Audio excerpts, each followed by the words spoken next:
Welcome to Holistic Accountant Podcast, where we aim to showcase how adopting a holistic approach in accounting and tax maximizes value for clients. Beyond traditional tasks like preparing financial statements and tax returns, a holistic accountant focuses on offering advice that maximizes personal wealth on an after-tax basis. If you enjoy this episode, please consider leaving a rating and sharing it with those who might also benefit. And to ensure you stay updated, subscribe to our weekly email. The link is in the show notes.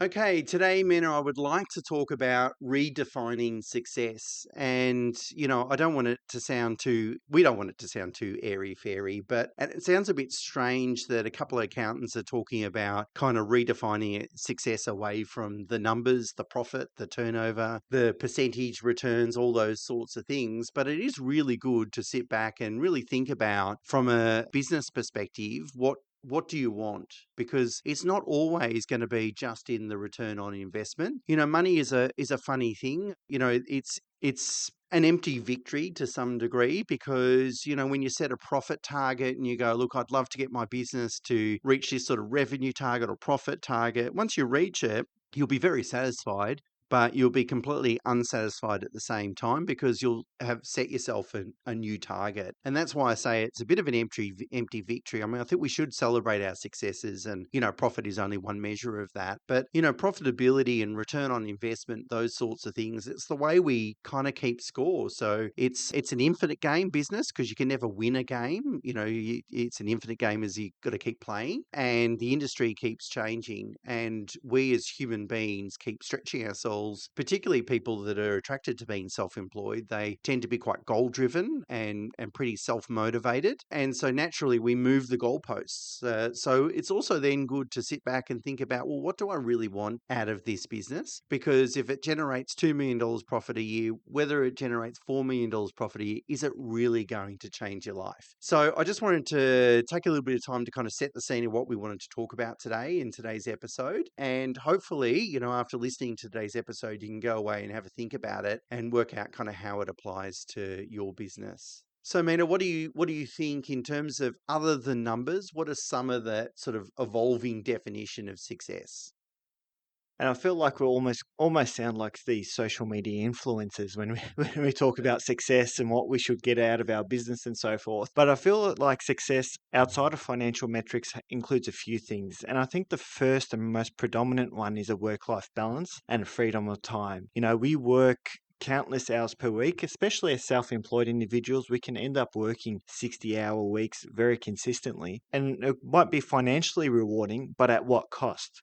Time and time again, unfortunately, we see, for example, relationships breakdowns and, not being able to have sort of the same relationship with your family and so forth. Whereas we sort of find success, or I find success, that it includes that you're able to step away from your business and enjoy a work-life balance and get that time with your family or doing your hobbies or whatever it is. Another element could be around culture and employee engagement. Even here at Pro Solution, we're really big advocates for a positive culture. We're a very sort of family-like business. We're involved in a lot of our employees' sort of lives and personal lives in a sense where we try to sort of have a positive impact on their personal lives and their well-being, as well as customer trust and long-term relationships. What legacy are you sort of trying to sort of leave behind? Are you just building a business to sell, or are you trying to create a business that has a long-term impact? So at Pro Solution, again, I'll use as an example, our ethos is around creating wealth for our clients and putting them in a better financial stead than what they initially engaged us with. So that's what we're all about. It's not about building the business and selling it to another public practice or another financial services business. It's about our outcomes for our clients. So, and there could be other components such as environmental and social impact. So if you're, for example, in a manufacturing business or similar, what can you do from a recycling perspective? I just met with a packaging manufacturer, on Friday, and he was all about repackaging waste and putting that back into the system so that it can be recycled and reproduced into his own business. So it wasn't only just from a financial perspective, but he genuinely had an interest on reducing waste. So I think there's a rise above sort of the initial sort of governing principles of financial metrics. I think people in general are starting to see success from a multiple sort of metrics that aren't just profit. So Stuart, what do you see from the personal side of success? Well, Manny, you're right. I think we need to all connect with, what is most important to us. And I guess, chasing someone else's vision or idea of success doesn't always resonate with ourselves. So, if we're in competition with, the person down the road or someone that we met that we really respect and think that they're running a great business, if we use them as the benchmark and the goal, if you like, it's not always going to resonate with ourselves. And really, you're setting yourself up to fail to some extent, because there's always going to be a business that's bigger than you, has a greater reach, has more customers, more revenue, more profit. Whatever the metric is, whatever the financial metric is, there's always going to be someone out there that's doing better, and good on them. But we've got to then connect with, what's important to us. And if you've got business partners, that could be different for them. So what's important to Mena might be different to me as well. The other thing we've got to really think about is how much is enough. Now, I think this is honestly a bit of a dangerous question to contemplate, because I strongly believe that in business, you're either growing or you're dying. So there's no such thing as just treading water. Now, and I think that's true in many businesses and probably almost all industries. But the way I relate it to our business, for example, is the quality of our business is directly related to the quality of the team members in our business, because of course our number one product is advice. It's really about thinking for our clients, gathering all the relevant, useful information, and interpreting that information into actionable advice that's actually going to improve our clients' lives. So from Mena's and my perspective, you've got to be all in. You've got to be, on top of it every single day of the week, even on weekends, thinking about it, thinking about how can we better train our staff, what systems can we put in place to achieve better outcomes for our clients, what is the next podcast topic we're going to talk about, all those sorts of things. So if we then just go, okay, well, here's the level we've reached within our business, we're not going to try anymore because now we want to go on more holidays. The consequence in that, the consequence of that decision is that your business starts dying. So I think it's a really challenging sort of thought process to sort of say, well, I do want better life, work-life balance, or, I do want to contribute more to the community. It's not just about the numbers anymore, and that's fine. But I think we have to be really careful about our decision making. I don't want to kind of miscommunicate it so people think, oh, that's it. As soon as I achieve this sort of profit goal, I'm going to take my foot off the pedal and leave my business alone. I don't think it's like that. But I think you can have your cake and eat it too. And so I think what it is, it's about defining what success looks like for you. And I once heard someone describe their success metrics as 44 and 40. So 40% EBIT margin, working 4 days a week, 40 weeks of the year. And so you can see there that the financial metric is still one of the definitions of success in that situation, but they've got some work-life balance in there in terms of, obviously 40 weeks a year, so there's 12 weeks of year on holiday, 3 months a year on holiday, and only working 4 days a week when you are actually working. And so I don't think it's about throwing out the financial metrics. I think they're still really important, and you should expect me to say that as an accountant. But I think it's also introducing some other metrics, because I think there's this idea that a really great question is much better than a great answer. And so it forces us to ask ourselves really great questions when we introduce these other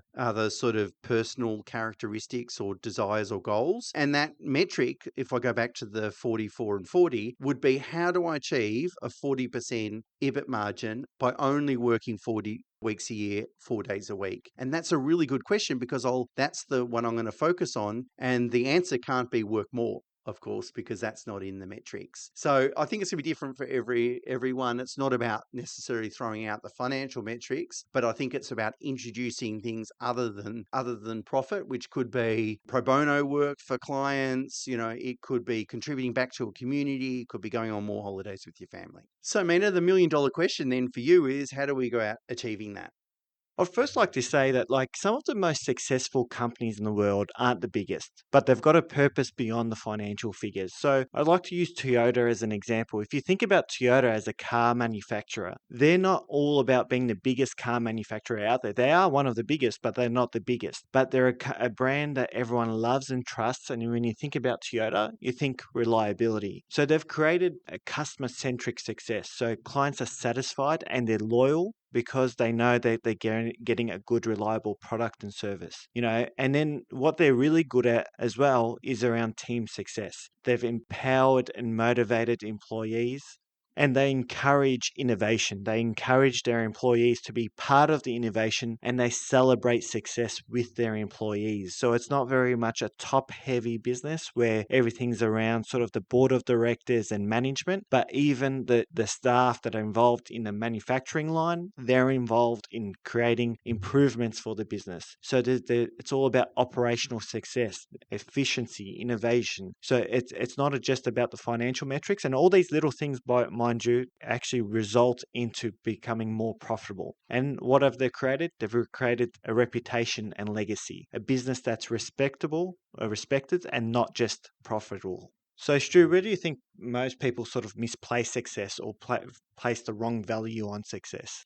I hate to say it, it's probably a lot of it is ego driven. There's that saying that revenue is vanity, profit is reality, and cash flow is sanity. And the idea around that is, don't worry about top line growth, just grow the bottom line in terms of, a very profitable business is much better than an unprofitable one that might be very high growth. But if I think back over the years, particularly when I was much, much, much, much, much, much younger, a lot of it, my goals were ego driven. It was really about, revenue, employee numbers, looking like a big business, these sorts of things, which, I look at now and kind of shake my head. Sometimes people tell themselves a story about the type of people they are and attribute the value, our own personal value, to the role that we play inside our business. And, so that'll result, or, one of the biggest telltale signs is a workaholic, for example. So someone that's working an 80-hour week in their business, grinding away. And now, look, that might be necessary in certain sort of phases of your business, or certainly at a startup phase, but it shouldn't be something that's,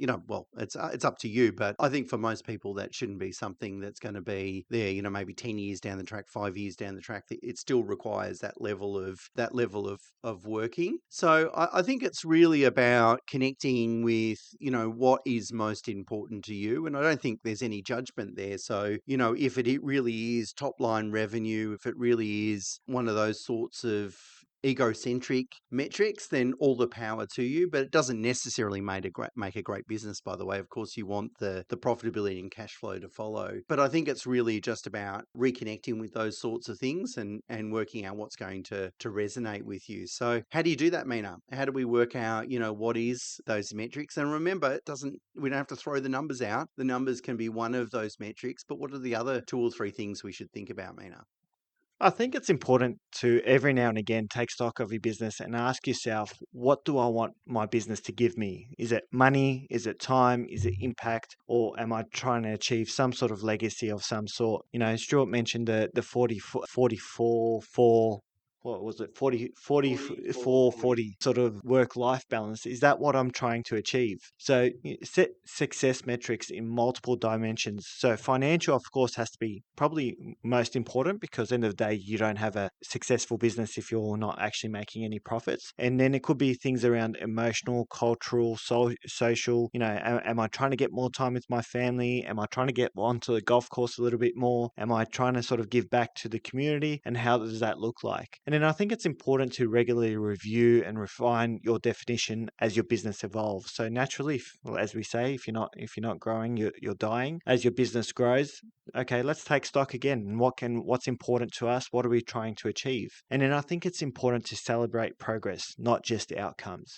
Success is a journey, not the destination, sort of thing. So you need to take stock every time you've achieved something, every time you've been able to, for example, I don't know, go to the golf course once a week. That's great progress. Not a lot of people get to do that in their business. A lot of people are working 60, 70, 80-hour weeks. So you've been able to do something different in your business to allow you to do that. So it's really important for you to celebrate your progress, and again, take stock of your business every now and again so you can redefine what success looks for you. From what you tell me, Manny, you probably need to go to the golf course 3 or 4 times a week. But anyway, hopefully today you can reflect back on and apply it to your business and ask yourself, other than profitability, what other metrics would you like to fulfill? And look, the other side benefit of this is that quite often we define ourselves as people and our own personal self-worth linked to the job that we do. Whereas the job that we do, we're not going to necessarily do it for the rest of our lives. Like, we will transition into retirement at some particular point. So by defining something other than just numbers as success can hopefully broaden ourselves as individuals. And for example, if it then gives you more time to pursue hobbies or other interests and so forth, that's really good, because once you transition into retirement or start contemplating retirement, you have cultivated interests outside of your business, which is an incredibly important and valuable thing for people that kind of move into retirement. And I think it's pretty healthy for the business as well, because you're not relying on the business for that kind of emotional support and satisfaction, and you allow the business to kind of thrive beyond that.